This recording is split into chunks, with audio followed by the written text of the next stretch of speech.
Hey guys, Mark Lyon here, Lion Horses. Today I've got a little tip for your trailer. So if you've had a trailer very long, sometimes trailer lights and wiring can be the most frustrating part. You know, other than blowing a tire, probably trailer lights are probably the first or second most trouble of a trailer. And so this is what my junction box looks like on my trailer. I put this one on there when I built it.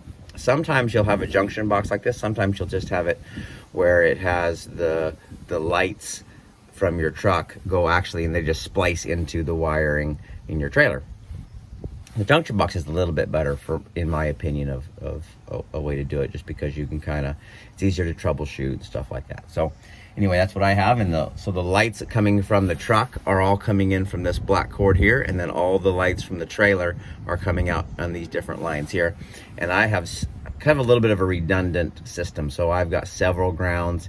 I've got a loop that goes around each side of the trailer that also connects in the back, so that in case you're left turn or right turn or something like that, your tails and markers or brakes or whatever, one line gets broken, one wire gets broken, it can feed from the other side. So that's kind of a little bit of something that I've done in mine. One of the other things I did is I put this little switch right here.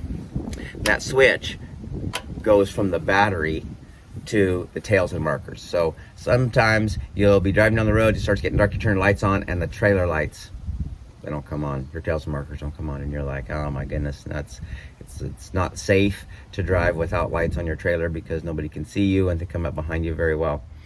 And so anyway, I put that on there just in case I need to, even if the wire, the wire coming from the truck would break, I could just put that on there. It gives me a little something to I can just turn those lights on regardless of whatever else happens. So it gives me a little bit of a safety there.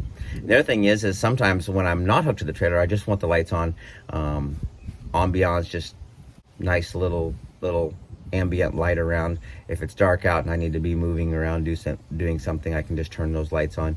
They're not bright shining lights that are gonna affect everybody else, but they're enough light that I can kind of see around if I'm loading stuff up or something like that. So another thing, it kind of looks cool. You can just a little bit like Christmas lights. If I got little LEDs that go all around the top for my tails and markers, and so just having those on just kind of looks kind of cool. So that's why I put that switch in there. Goes straight from the battery on my living quarters to the tails and markers. Just gives me a little bit extra security in case I blew a fuse in the truck or something and those lights weren't working. I could just turn that on and have tails and markers when I'm going down the road until I get home and get it fixed. So just a little safety thing. Anyway, remember, we're all trying to be the person our horse deserves, and I hope this tip helps.